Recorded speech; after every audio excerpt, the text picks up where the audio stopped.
Hello friends, welcome to our YouTube channel mechanical era. आज हम देखेंगे सिंगल प्लेट क्लच के बारे में, जो कि काफ़ी यूज़ होता है न्यूमेरिकल पॉइंट ऑफ व्यू से, और इसका डेरिवेशन भी काफ़ी यूज़ होता है। इसमें सिंगल प्लेट क्लच में अब हम देखने जा रहे हैं, इसमें दो क्लच होते हैं और दो शाफ्ट होती है। एक होती है ड्राइविंग शाफ्ट और एक होती है ड्रिवन शाफ्ट। जो आप ये ब्लैक ये हैचिंग एरिया देख रहे हैं, ये है इसकी फ्रिक्शन लाइनिंग, जो कि जब ये क्लच रोटेट होकर और इसके पास आता है तो इस फ्रिक्शन के कारण दोनों इंगेज हो जाते हैं। अब हम इसमें दो थ्योरी का यूज़ करते हैं सिंगल प्लेट क्लच में। एक होती है यूनिफॉर्म प्रेशर थ्योरी और दूसरी होती है यूनिफॉर्म वेयर थ्योरी। अब यहाँ से और इस एक्सिस तक की जो डिस्टेंस है वो है आर आई, जो है रेडियस वो है आर आई, और इस एक्सिस से और जो उधर तक की ऊपर जो आउटर तक की डिस्टेंस है वो है आर ओ। हियर जब आप इसका फ्रंट व्यू देखेंगे तो आप देखेंगे कि ये हमारी शाफ्ट हो गई, ये हो गई फ्रिक्शन लाइनिंग और ये हो गई आउटर रेडियस। यहाँ से यहाँ तक की डिस्टेंस है आर, ये थिकनेस है फ्रिक्शन लाइनिंग की जो है डी आर, और यहाँ से यहाँ तक की जो रेडियस है वो है R O, outer radius. R I है हमारी इनर रेडियस, आर आई है हमारी इनर रेडियस, आर ओ है हमारी आउटर रेडियस। अब हम जानते हैं कि जो प्रेशर होता है वो होता है force upon area. Force upon area, pressure जो होता है वो होता है फोर्स अपॉन एरिया। जो फोर्स है उसको हम एक टाइप का लोड भी बोल सकते हैं। तो मैंने लिखा pressure is equal to load और फोर्स अपॉन एरिया। तो मैंने जब इस एरिया को इधर ट्रांसफर किया तो मुझे क्या मिला, load is equal to pressure into area. Load is equal to pressure into area. अब हमको सर्कल का एरिया फाइंड करना है और उसकी थिकनेस भी है कुछ, तो हम कैसे फाइंड करेंगे, circumference of circle into thickness. Circumference of circle क्या होता है, सरकमफेरेंस ऑफ सर्कल होता है 2 पाई आर, और थिकनेस क्या थी हमारी डी आर। मैंने इस वैल्यू को यहाँ पर पुट कर दिया। अब हम, जैसा कि मैंने शुरू में बताया था आपको कि हम दो टाइप की थ्योरी का यूज करेंगे। पहले भी बताया था कि हम दो टाइप की थ्योरी का यूज करेंगे। पहली है यूनिफॉर्म प्रेशर थ्योरी और दूसरी है uniform wear theory. Uniform pressure theory हम कहाँ यूज करते हैं, आइए उसको क्लियर करते हैं। यूनिफॉर्म प्रेशर थ्योरी हम न्यू क्लचेस के लिए यूज करते हैं, जिसमें क्या होता है कि जब हम नया क्लच परचेज करते हैं या कंसीडर करते हैं तो उसकी सरफेस फिनिशिंग बहुत ही बढ़िया होती है, जिसके कारण उसमें जो प्रेशर लगता है वो यूनिफॉर्म लगता है और सभी जगह इक्वली डिस्ट्रीब्यूटेड होता है। बट जब जैसे जैसे हमारा क्लच पुराना होता जाता है उसमें क्या होता है, वियर होता है, वियर एंड टीयर आता है, उसमें रबिंग होती है, जिसके कारण क्या होता है कि उसकी जो सरफेस है वो घिस जाती है। उसके कारण वहाँ पर हम यूनिफॉर्म प्रेशर थ्योरी अप्लाई नहीं कर सकते, वो वहाँ पर वर्क नहीं करती है। इसीलिए हम हमेशा वहाँ पर यूनिफॉर्म वेयर थ्योरी का यूज करते हैं। आइए देखते हैं uniform pressure theory. P is equal to constant, uniform pressure है तो यहाँ पर प्रेशर क्या हो गया हमारा, कांस्टेंट हो गया। अब प्रेशर हमारा जब कांस्टेंट हो गया, W, इस इक्वेशन A को मैंने यहाँ पर लिख दिया है।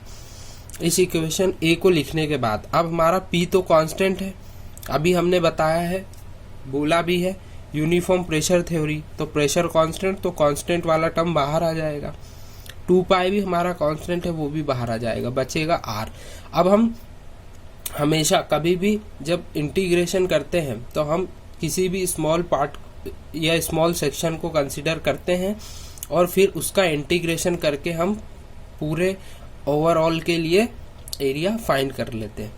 तो हमारी जो लिमिट होगी वो होगी इनर रेडियस से आउटर रेडियस, तो इनर रेडियस से आउटर रेडियस। तो अब जब हम देखेंगे तो r का इंटीग्रेशन करेंगे आप तो होगा r²/2, इस 2 से 2 कैंसिल हो गया तो हमारा क्या आएगा, W is equal to pi P R O square minus R I का स्क्वायर।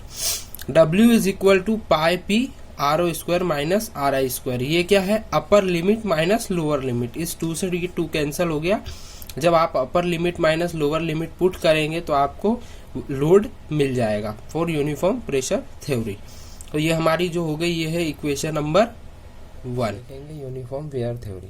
तो यूनिफॉर्म वेयर थ्योरी में जो पुराने क्लच हो जाते हैं, जो ओल्ड क्लच हो जाते हैं, उसमें हम यूनिफॉर्म वेयर थ्योरी को यूज करते हैं। तो wear is directly proportional to pressure into velocity of rubbing.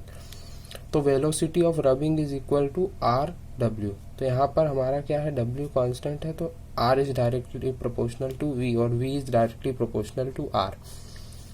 तो हम क्या करेंगे यहाँ पर कि हम वी की जगह आर को पुट कर देंगे।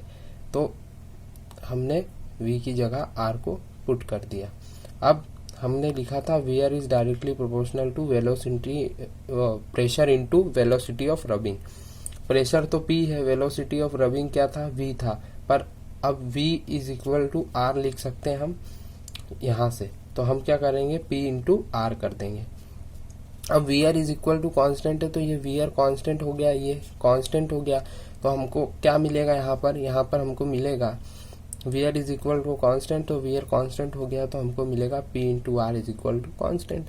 तो जब आप P जब हमारा मैक्सिमम होगा तो आर आई हमारा क्या होगा, मिनिमम होगा, रेडियस मिनिमम होगी। जब प्रेशर मैक्सिमम होगा तो मिनिमम रेडियस होगी, और जब हमारा प्रेशर मिनिमम होगा तो हमारी रेडियस क्या होगी, मैक्सिमम होगी, इज इक्वल टू सी। ये फॉर्मूले आपको न्यूमेरिकल्स में काफ़ी यूज में आएंगे, तो प्लीज़ नोट दिस फॉर्मूलाज।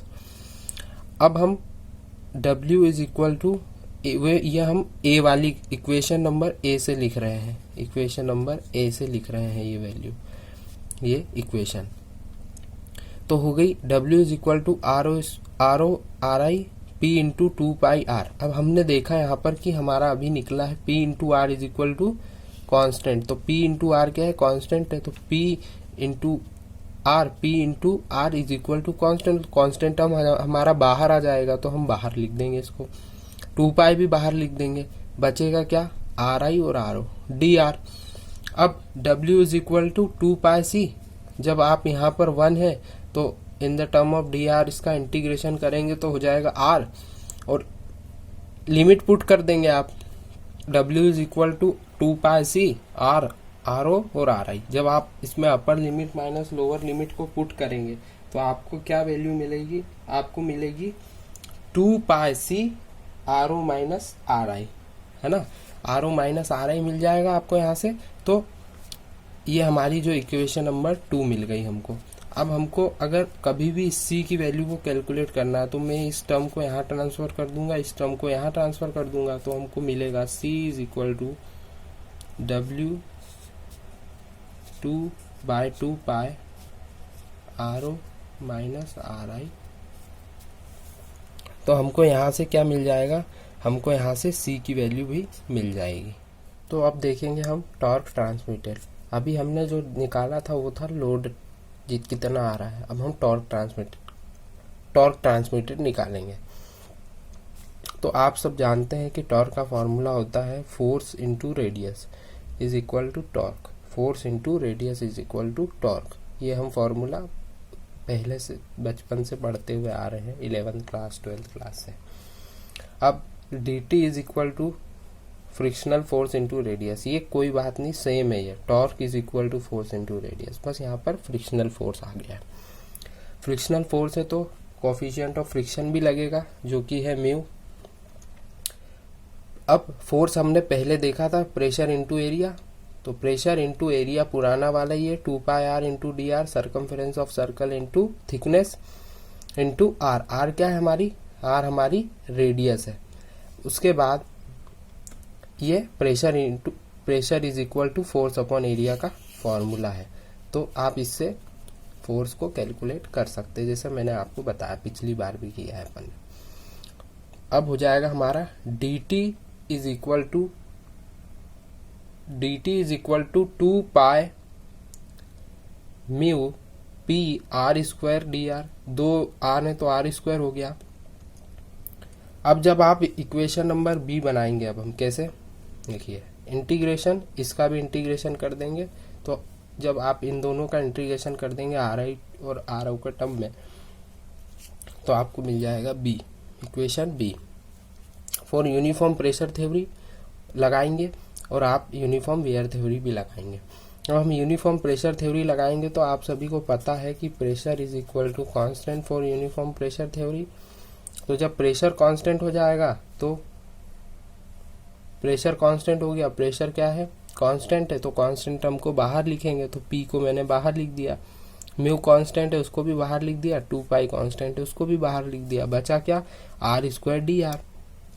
जब आप इस आर स्क्वायर का इंटीग्रेशन करेंगे तो आपको क्या मिलेगा, आर क्यूब बाय 3, और लिमिट हमारी होगी आर ओ से आर आई, लिमिट हमारी होगी आर ओ से आर आई। जब आप इसको सॉल्व करेंगे आगे तो ये जो 3 है इसको आगे लिख देंगे यहाँ पर, पाई म्यू पी और R O cube minus R I cube, upper limit minus lower limit put कर देंगे आप यहाँ पर, upper limit minus lower limit put कर देंगे आप यहाँ पर। उसके बाद ये आपका फॉर्मूला मिल गया for torque transmitted for uniform pressure theory. अब आपको अगर यहाँ से P की वैल्यू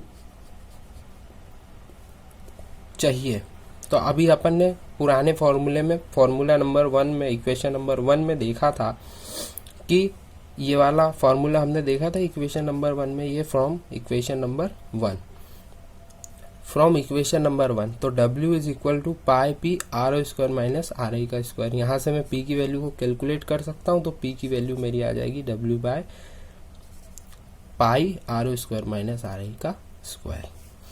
जब आप इस वैल्यू को यहाँ पर पुट करेंगे तो ये हो जाएगा W pi R O square minus R I का square into R O cube minus R I का क्यूब। अब इससे ये पाई से पाई कैंसिल हो जाएगा, बचेगा हमारा T is equal to 2/3 mu W into R O cube minus R I का क्यूब और R O square minus R I का स्क्वायर। ये हमारा क्या हो जाएगा, टॉर्क एक्सियल लोड रिलेशन। ये हमारा है टॉर्क एक्सियल लोड रिलेशन है हमारा। यहाँ से हमने टॉर्क कैलकुलेट कर लिया फॉर यूनिफॉर्म प्रेशर थ्योरी। तो अब हम देखेंगे यूनिफॉर्म वेयर थ्योरी। अब हम टॉर्क ट्रांसमिटेड निकालेंगे फॉर यूनिफॉर्म वेयर थ्योरी।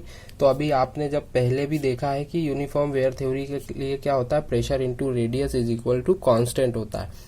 जब हमारा प्रेशर क्या होता है, मैक्सिमम होता है, तो आर क्या होता है, मिनिमम होता है, इज इक्वल टू कांस्टेंट। और जब हमारा प्रेशर मिनिमम होता है तो हमारा आर क्या होता है, मैक्सिमम होता है। ये हम देख चुके हैं, इज इक्वल टू कांस्टेंट होता है। तो यहाँ पर भी सेम रखेंगे, इक्वेशन बी रखी हमने यहाँ से पुरानी वाली, T is equal to R O R I 2 pi mu P R square D R. अब जब आप यहाँ पर वैल्यू को पुट करेंगे तो ये जो P इंटू आर है वो कांस्टेंट हो जाएगा हमारा। P इंटू आर हमारा कांस्टेंट है तो हम इसको बाहर लिख देंगे, ये लिख दिया हमने। और 2 पाई म्यू भी हमारा कांस्टेंट टर्म है, इसको हमने बाहर लिख दिया यहाँ पर, देख सकते हैं आप जैसे यहाँ पर। तो जब आप इसकी बचेगा आर डी आर और आर आई से आर ओ इसकी लिमिट होगी। तो जब आप यहाँ पर इंटीग्रेशन करेंगे तो वो होगा R square by 2 R O R I, और इस 2 से ये 2 कैंसिल हो जाएगा। आपको मिलेगा torque is equal to pi mu C और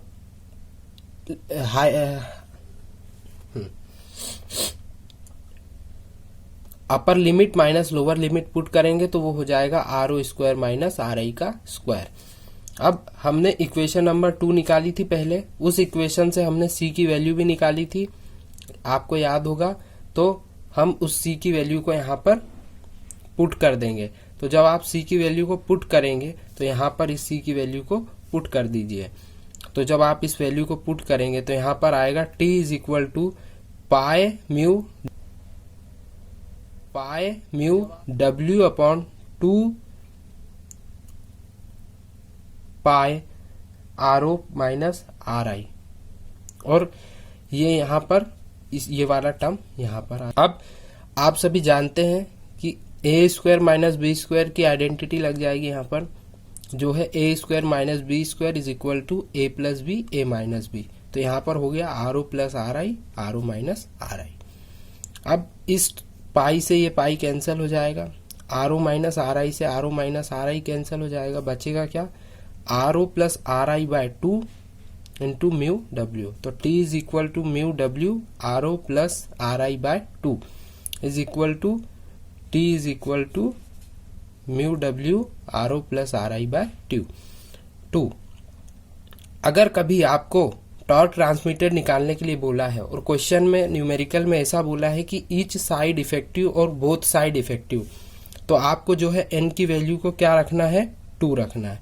हमेशा जो n की वैल्यू को क्या रखना है आपको, 2, और उस n की वैल्यू का मल्टीप्लाई आप ओनली टॉर्क के साथ करेंगे, लोड की इक्वेशंस के साथ n का मल्टीप्लाई नहीं होगा। n क्या है यहाँ पर, n है number of plates.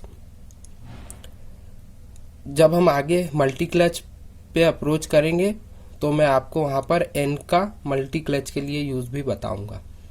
Thank you for watching this video. Like करें, सब्सक्राइब करें, कमेंट करें। अगर आप कोई नए टॉपिक पे वीडियो चाहते हैं तो कमेंट कर हमें बताएं। बहुत बहुत धन्यवाद आपका वीडियो देखने के लिए।